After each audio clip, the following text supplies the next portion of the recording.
Até aqui, Freud já postulou duas teses e agora ele nos apresentará uma terceira tese para que seja fundamentado o pavimento sobre o qual se desenvolve a nossa personalidade, que é o complexo de Édipo. O complexo de Édipo é o pavimento sobre o qual a nossa personalidade se desenvolve. E é nele que nós vamos mergulhar agora. Mas para isso nós precisamos de uma terceira tese para compreendermos em cima de que o complexo de Édipo se desenvolve. Então a primeira tese é da libido investida para si mesmo, o narcisismo, e investida no objeto, que é o amor objetal. Agora, nós terminamos olhando para essa libido que pode aparecer de forma masculina, uma tendência masculina da libido, ou uma tendência feminina da libido. Então, uma tendência ativa e uma tendência passiva da libido objetal, direcionada para o objeto. Agora, então, ele traz um novo conceito para compreendermos que envolve a libido. Ele vai explicar para nós que a energia ela não é pura, a libido não é só amor. Toda a energia de vida, que é a libido, tem um componente de agressividade. Então, Freud vai explicar agora o que ele chamou de pulsão de morte.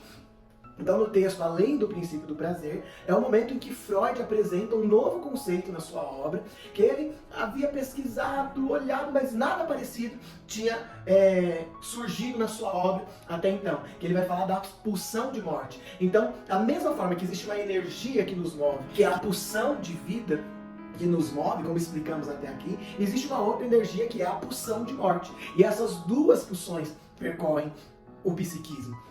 E Freud, ele explica então que essa pulsão de morte são os impulsos de agressão e destruição. Lá no compêndio de psicanálise de 1938, Freud, ele fala, né, que essa pulsão de vida, ele chamou essa energia, ele chamou de libido, já a pulsão de morte ficou sem nome, ficou pulsão de morte mesmo. Então, a libido e a pulsão de morte nunca se apresentam de forma pura. Sempre nós temos um aspecto de agressividade, sempre temos um aspecto de amor, tudo envolvido na mesma atividade.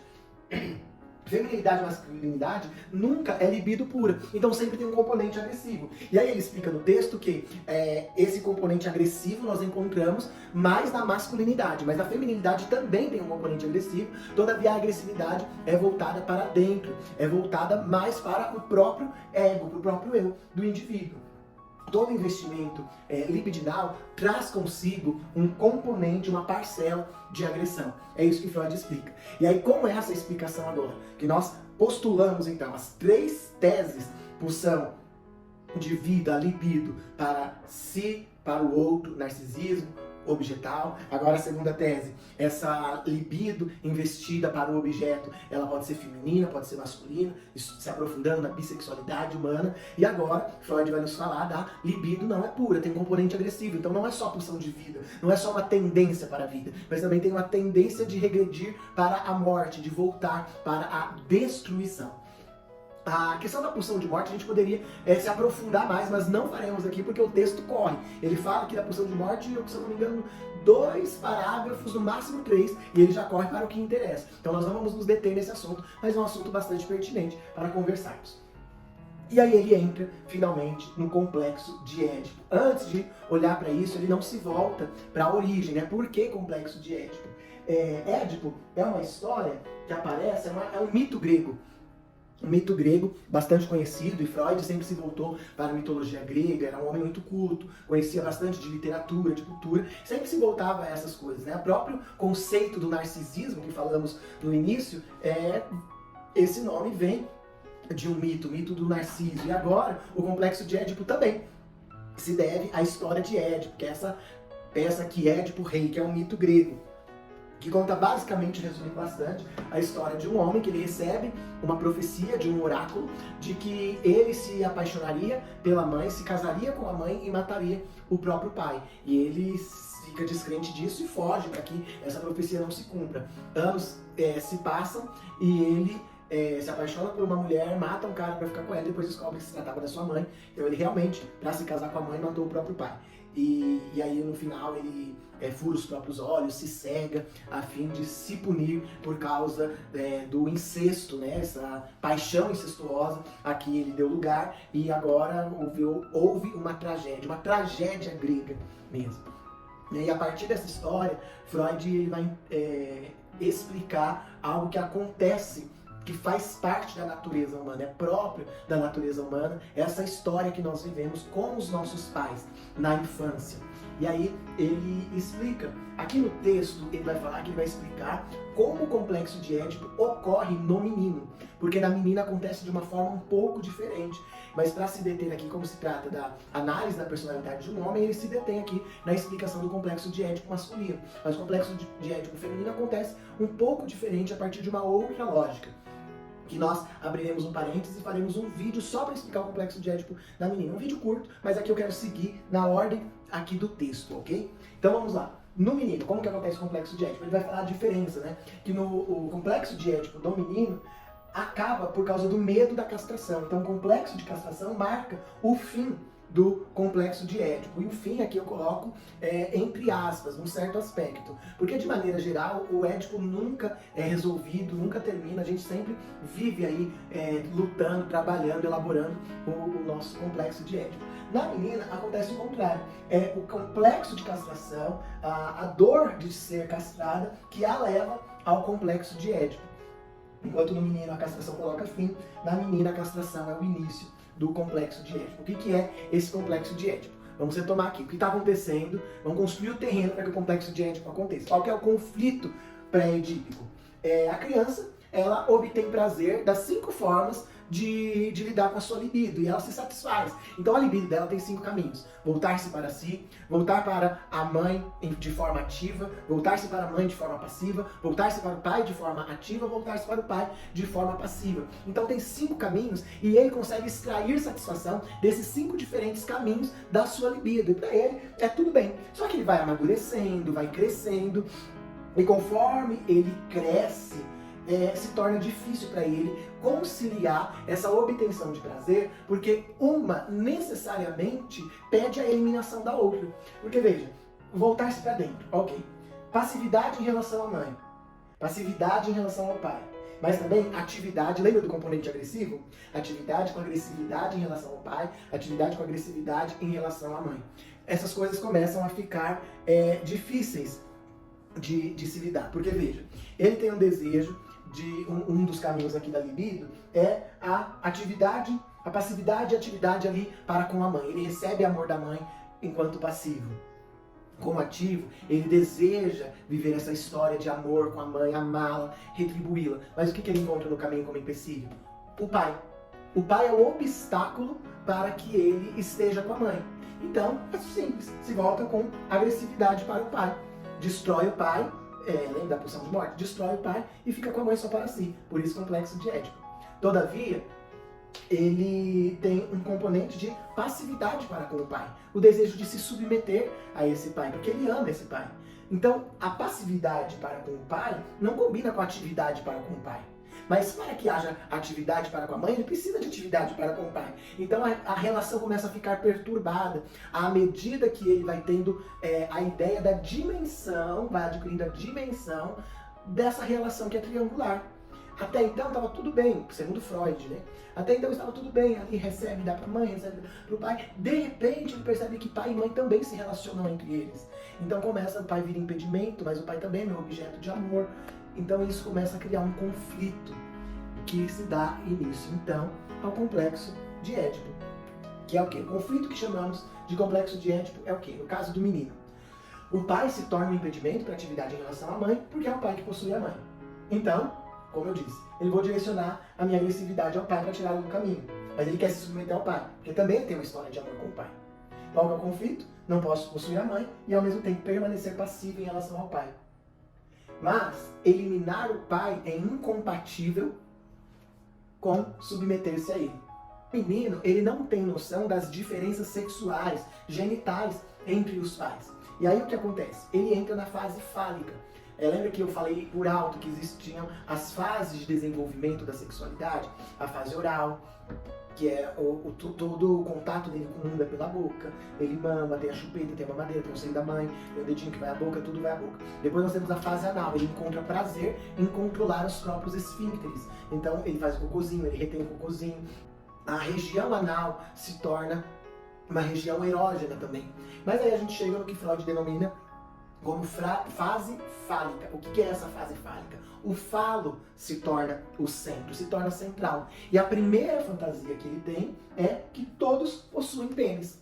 Então, eu tenho bracinho, todo mundo tem bracinho, eu tenho perninha, todo mundo tem perninha, eu tenho pênis. Todo mundo deve ter pênis também. Até que ele descobre, ele entra em contato com as diferenças sexuais entre mamãe e papai. Quando ele descobre, então, que tem alguns seres humanos que não têm pênis, que são as mulheres, qual que é a fantasia agora? A mulher é um homem que perdeu o seu pênis. Por que a mulher perdeu o pênis? Foi cortado. Então você vê que ele está ali também envolvido, tomado pela agressividade, pela pulsão de morte. Então todo mundo tem pênis. Ele descobre que algumas pessoas não têm. Então quem não tem sofreu algum tipo de agressão, foi cortado por algum motivo. Então começa o que nós chamamos de angústia de castração. O que é essa angústia de castração? A angústia de castração nada mais é do que esse medo. Se existem pessoas que tiveram seus pênis cortados, e então eu corro risco de perder. O pênis que é tão importante para mim nessa fase fálica, que eu tenho maior orgulho de ter, acho mó legal ter, eu descubro que eu corro o risco de perdê-lo. Eu descubro que eu corro o risco de a qualquer momento ficar sem. Se essas pessoas fizeram alguma coisa para terem seus pênis decepados, cortados, tem alguma coisa que se eu fizer eu posso perder o meu também. Então a angústia de castração é dessa forma. Na menina, também ela sofre essa angústia. Só que a angústia da menina não é o medo de perder, mas a constatação de que ela não tem. Que é a constatação do quê? Por enquanto, também, igual o menino, todo mundo é igual. Aí ela descobre então que alguns têm pênis. O que ela descobre? Que nela falta algo que tem nos outros. E aí surge a esperança de ter algum. Como que eu faço para ganhar? Será que ele vai crescer? Então surge a esperança e ela precisa lidar então com isso. Como que esse menino vai lidar com o medo que ele está agora de perder o pênis? Como que a menina lida com a constatação de que ela não tem? Então você vê, no menino, a angústia da castração é o medo de perder. Na menina, a angústia da castração é lamentar-se porque não tem. Então, agora, o que acontece com o menino? Vamos seguir aqui, nós estamos trilhando aqui uma história. É claro, gente, que de maneira didática, para explicar, dar uma aula, a gente vai contando essa historinha, construindo isso de maneira linear. Mas como disse e repeti, e agora repito novamente, que nada no psiquismo é linear, é retinho, é desse jeito. É tudo complexo, é tudo um emaranhado. Então, se a gente fosse desenhar, eu estou contando a história como um vetor. É assim que a gente dá aula, como um vetor. Mas a realidade do psiquismo é que tem linhas para todos os lados acontecendo ao mesmo tempo. Então é muito, muito, muito, muito mais complexo do que o que parece. Mas vamos seguir aqui. Então o que está acontecendo? O menino entra na fase fálica, desconfia que todo mundo tem, acredita que todo mundo tem pênis, descobre que alguns não têm, então se não tem é porque foi cortado. O que pode acontecer então com o meu? A angústia de ter o meu cortado. Só que o que já vinha acontecendo com esse menino, como acontecia com a criança de qualquer sexo, ele já tinha o ódio ao pai, já tinha a hostilidade ao pai acontecendo ali. Nós estamos falando das pulsões de agressividade, a atividade com agressividade em relação ao pai para poder conquistar a mãe, esse conflito, devo fazer isso, não devo, como que eu tô com raiva do pai, precisava tirar ele, mas eu gosto dele, quero me submeter a ele. Somado a isso agora surge o quê? O medo de ser castrado. Então, quando o medo de ser castrado surge, juntado a essa angústia que a gente já vinha conversando, o medo de ser castrado é pelo quê? Por ele ter desejado a mãe. Porque ele sente que aquele negócio já é dado que está errado, desejar a mãe. O incesto é proibido. O incesto é errado, não pode. Diante disso, dessa proibição do incesto, soma-se o medo da castração. Então descobre-se na fantasia que a castração é uma consequência do desejo pela mãe, do desejo de parricídio. O desejo de matar o pai para ficar com a mãe vai me levar a ser castrado. Então é melhor eu lidar com isso. Como que lida com isso? Quanto maior a masculinidade, maior o ódio ao pai, desejo que o pai morra. Então quanto mais tendência a libido masculina, maior o desejo que o pai morra para ficar com a mãe, porque o desejo pela mãe é ainda mais avassalador. Mas o pai não morre. Então o desejo que o pai morra se torna o desejo de assassinar o pai.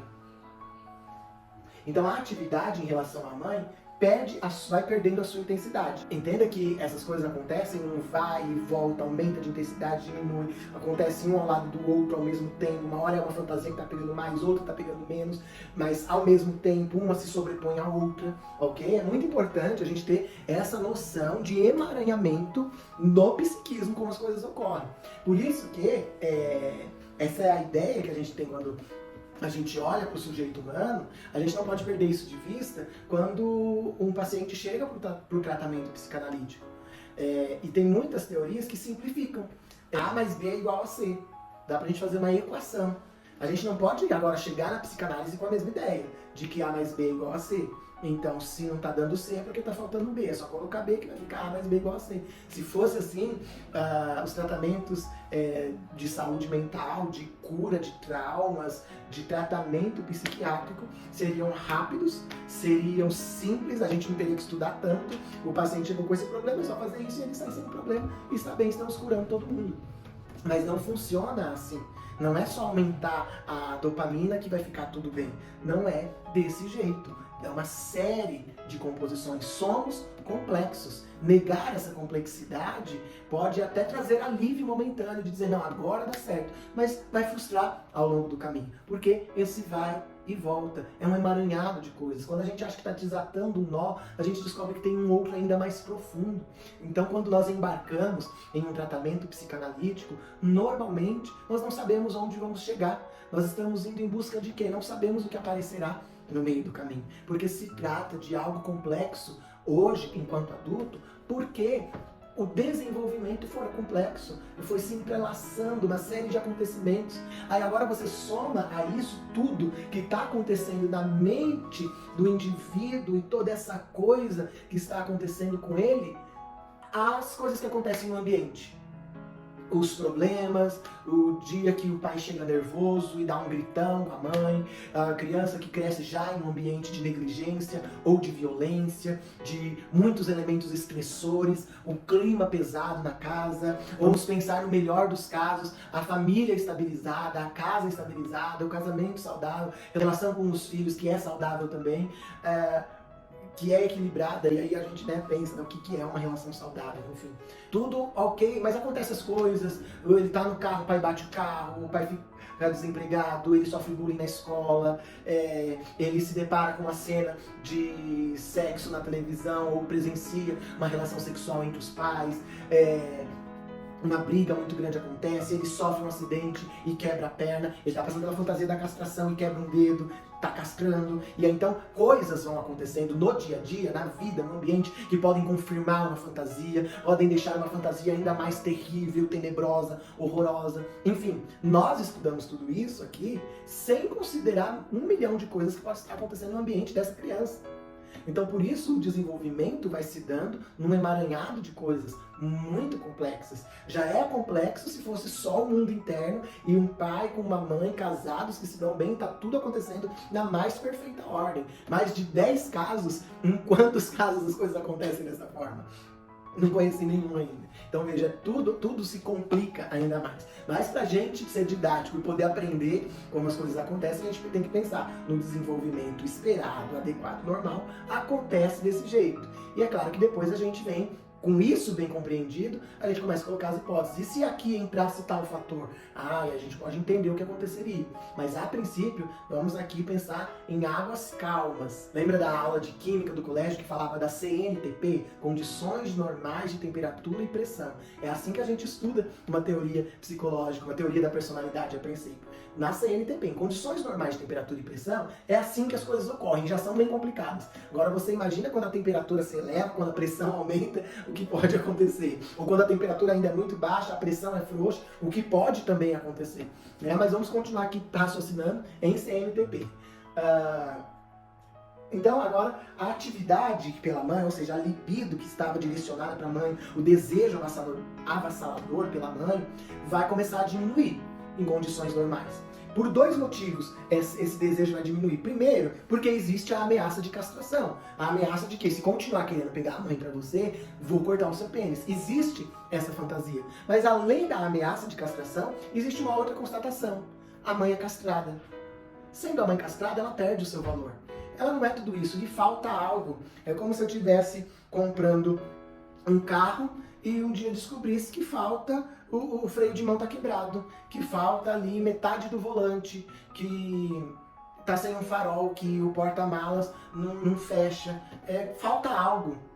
Então meu desejo vai esfriando, não é tudo isso, dá para diminuir. Né? E é interessante porque esse é um mecanismo que a gente usa antes de desistir de algo, começa a castrar aquilo para conseguir se afastar, né? Então o menino descobre, posso ser castrado se eu continuar desejando a mãe. E outra, a mãe nem é tudo isso também porque ela é castrada. Então lhe falta algo, então a mãe perde o seu valor. Quando isso acontece, a libido se dirige ao pai. Então a libido, que era voltada muito assim, mãe é meu tudo, quero a mãe pra mim, opa, você castrado, e ela é castrada, essa libido retorna a dirigir. Quando isso acontece, a libido se dirige ao pai, em forma de passividade, só que agora uma passividade aumentada. Então, você vê, vai buscando equilíbrio, é isso que nós estamos estudando aqui o tempo todo. Tinha libido em passividade para o pai, em atividade para a mãe não é tudo isso, por medo de ser castrado, vou tirar daqui e aumentar então a libido de passividade para o pai, que é o submeter-se. Então submeter-se ao pai é uma saída para aquele conflito que nós estávamos conversando das 5 direções da libido. Então, em um certo aspecto, a passividade em relação ao pai é submeter-se. Submeter-se diante do pai é ser castrado diante dele, ou seja, só ele tem o pênis na casa. Eu não tenho. Então eu estou renunciando o meu lugar de pessoa com falo. Estou me submetendo. Estou me permitindo ser uma pessoa castrada diante dele. Ou seja, estou me tornando mulher. Tornando-me a mãe. Então esse é o momento que o menino se identifica com a mãe para poder se relacionar com o pai de forma passiva. Então agora nós temos o menino querendo matar o pai e ao mesmo tempo querendo se submeter a ele. Tudo ao mesmo tempo. O menino quer matar o pai, mas quer também se submeter a ele. Ao mesmo tempo, ele deseja a mãe e sente repulsa por ela ser castrada. Porque a mãe é a prova viva de que a castração é possível. A mãe, como prova de que castração é possível, castração existe, dá um negócio. Você está vendo alguém castrado, meu Deus, até arrepia ver um ser castrado. Né? Então é um objeto de desejo e repulsa. Então ele precisa criar alguma saída para esse complexo. E aí você pode imaginar que todos esses conflitos que eu estou falando, ele pode arrumar muitas saídas para ele. Ele pode se fixar em uma dessas coisas, no ódio do pai, pode se fixar na repulsa pela mãe, pode se fixar no desejo para a mãe, eu assumo isso e vou lutar com o pai, pode se fixar na submissão inteira ao pai para não precisar ser castrado, eu logo me castro.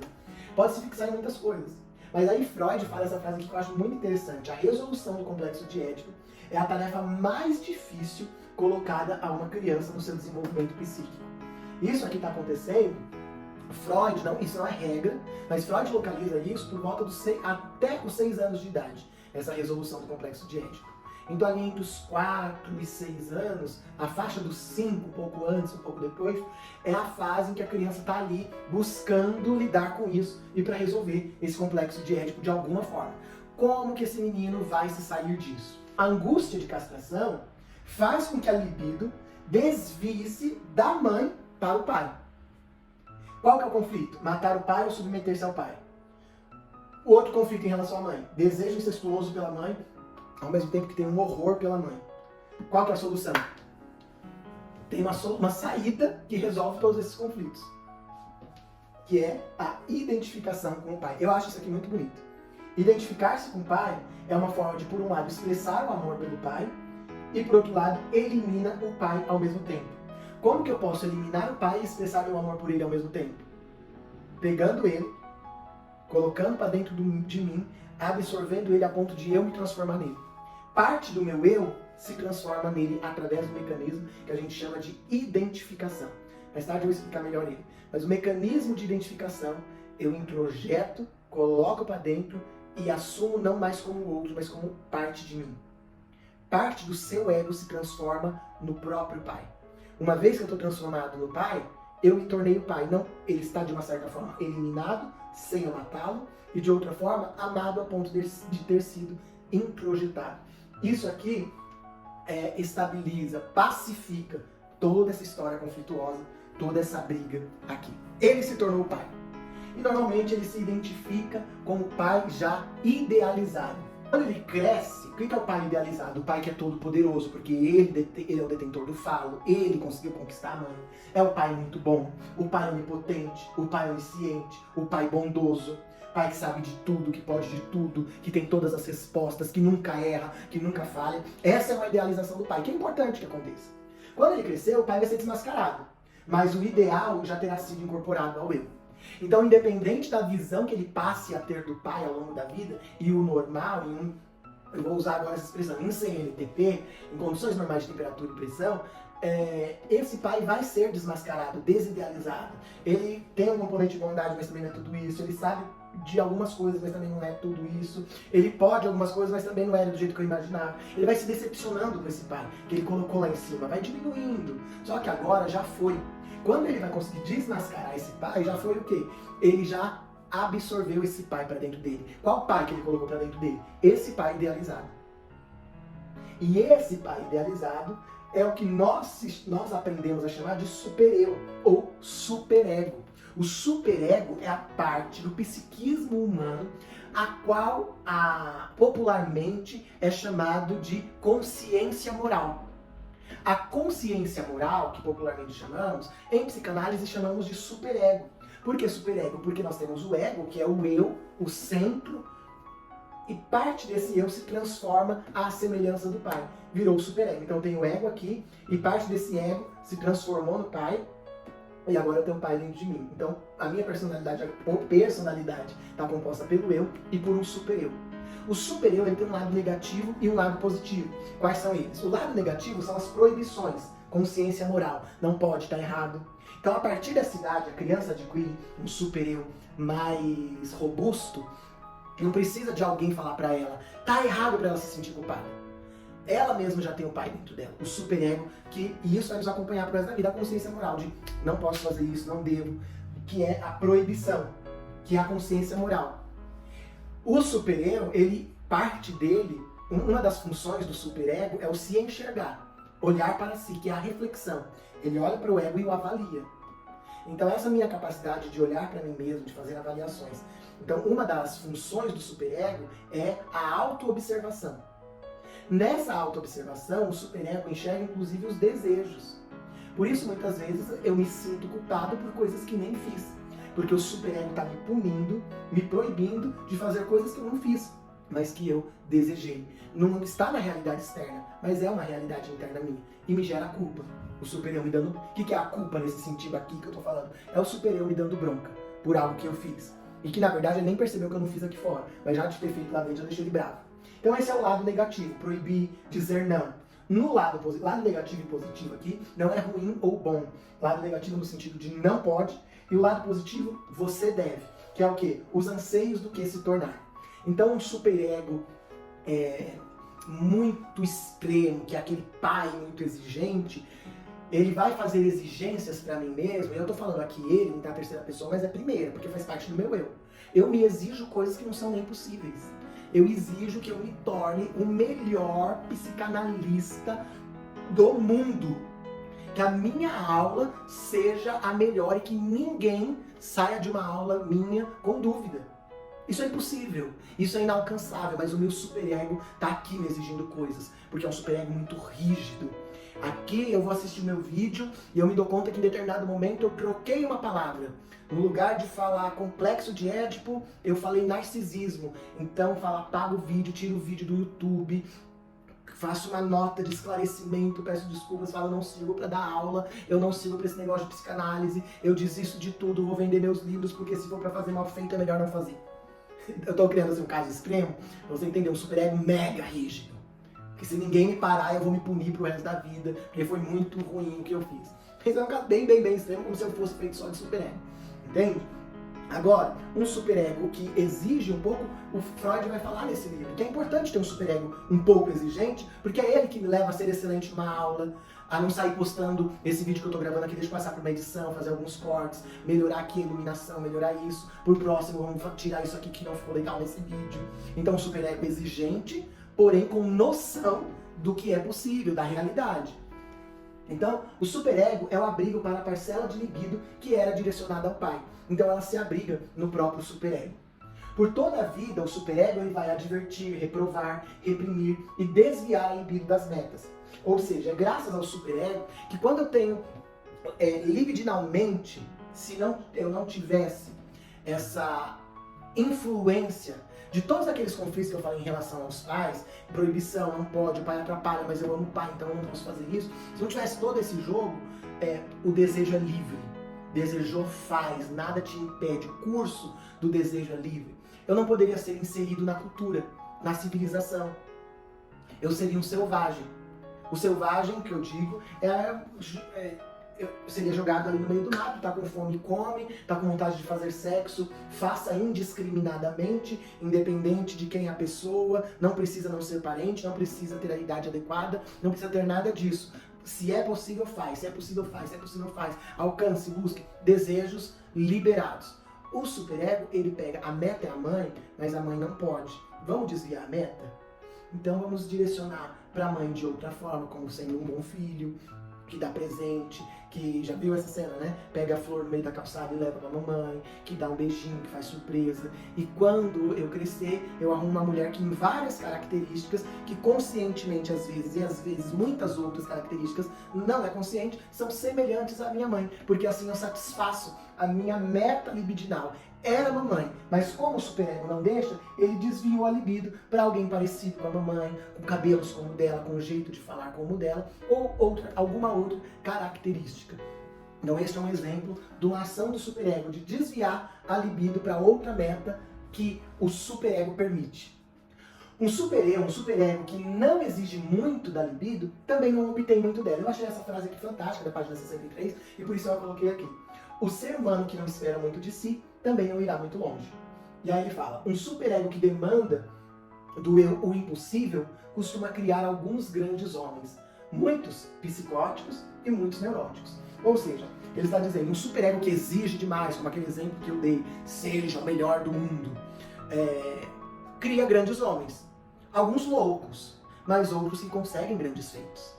Homens que foram capazes de realizar grandes feitos, certamente tinham um superego muito exigente. Com certeza a custo de alguma coisa, mas isso levou a grandes realizações. Então, às vezes, a gente demoniza o superego que exige, mas o superego que não exige nada, certamente nós estamos falando de um ser humano que não sai do lugar na vida, que se satisfaz com nada. Estamos falando da mediocridade. Mas aí, Freud ele vai falar para nós de outros perfis de superego. Um superego que sempre está insatisfeito, um superego que nunca nada tá bom do que você faz, reprova tudo, não se satisfaz com nada. Exige que você seja como Deus, quando a criança exagerou na idealização do pai, idealizou demais o pai, idealizou o pai como todo-poderoso, ele introjetou um superego, ele se identificou com o pai de forma que formou um superego, que é Deus dentro dele.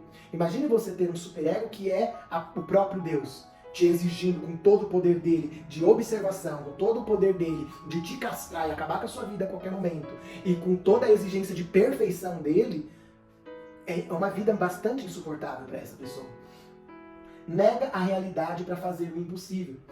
Parte do superego tem contato com a realidade, mas parte do superego não tem esse contato com a realidade. Eu gosto muito daquela imagem do iceberg. Eu acho que ela ilustra muitas coisas para nós. Nós podemos pensar que o iceberg é o psiquismo humano. A parte que emergiu aqui, que está fora da água que nós vemos, seria a parte consciente. A parte que está submersa seria a parte do psiquismo inconsciente. Nós não temos consciência disso aqui. Não é fácil observar o que acontece aqui. Agora, o superego, pensando que aqui é inconsciente, aqui é consciente, o superego, parte dele está aqui e parte dele está aqui. Parte dele não tem contato com a realidade. Quando a parte do superego, que não tem contato com a realidade, com o mundo externo, ela se sobrepõe, ele passa a ser alguém que exige coisas dele que não são possíveis. Né? E você fala para a pessoa assim, então é para você ser isso? Mas dá. Nas condições que você tem, é possível alcançar isso, talvez em décadas. Mas você está frustrado porque você não conseguiu isso em um ano. Então, falta noção de realidade para esse superego, que é aquele jovem de 25 anos que está muito insatisfeito consigo mesmo, porque ele ainda não atingiu seu primeiro milhão. E aí você fala, você precisa, ele está precisando de algumas doses de realidade. Da onde você veio, você começou do zero, há quanto tempo você está empregado.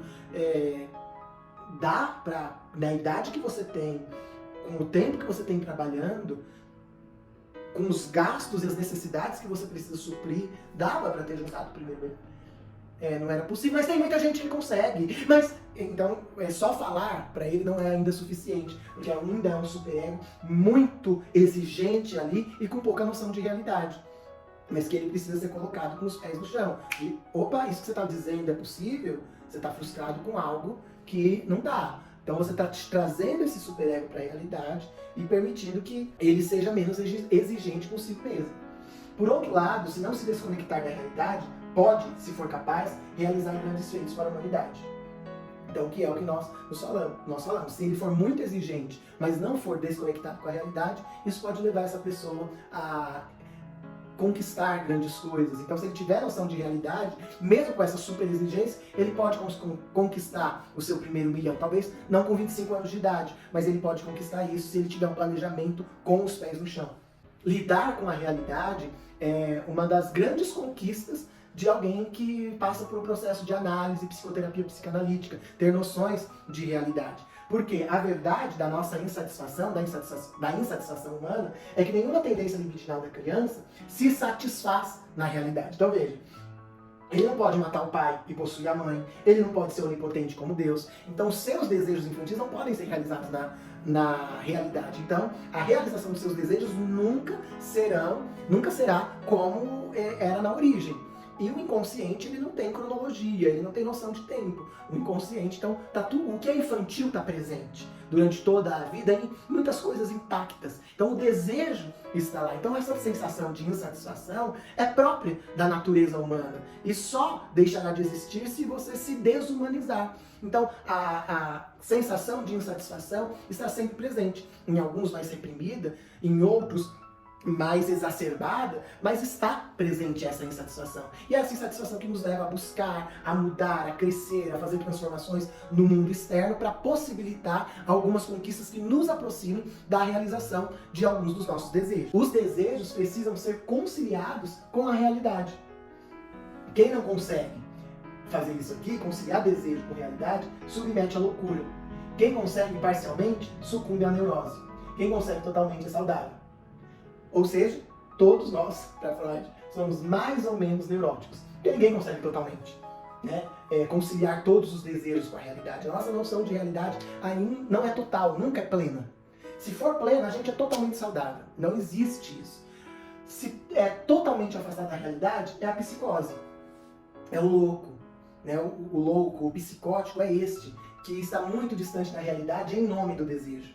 Agora, o que consegue parcialmente fazer, lendo o movimento de todos esses vídeos, isso aqui, este consegue se aproximar da saúde, ele é um neurótico. E tem um texto muito importante de Freud que chama Neurose e Psicose. E um outro que se chama A Perda da Realidade na Neurose e na Psicose. Então ele vai explicar que o conflito do psicótico é que ele nega a realidade. O conflito do neurótico é para se satisfazer o superego e satisfazer a realidade, ele nega o desejo. Então ele vive como se ele não tivesse o desejo. Isso é um neurótico. Já o psicótico vive como se não tivesse a realidade. Porque esse é a grande questão, nós vamos ver daqui a pouco no texto, a grande questão do eu, do ego. A questão de lidar com conflitos. Porque o eu tem senhores, ele não é senhor na sua própria casa, ele tem senhores e ele precisa tentar agradar. Ele tem 3 senhores, o superego, o desejo, chamado na psicanálise de id, mas como ele não estou falando dele, porque nesse texto Freud não cita isso. O desejo, o superego, que é a consciência moral, e a realidade. As exigências desses 3 não coincidem.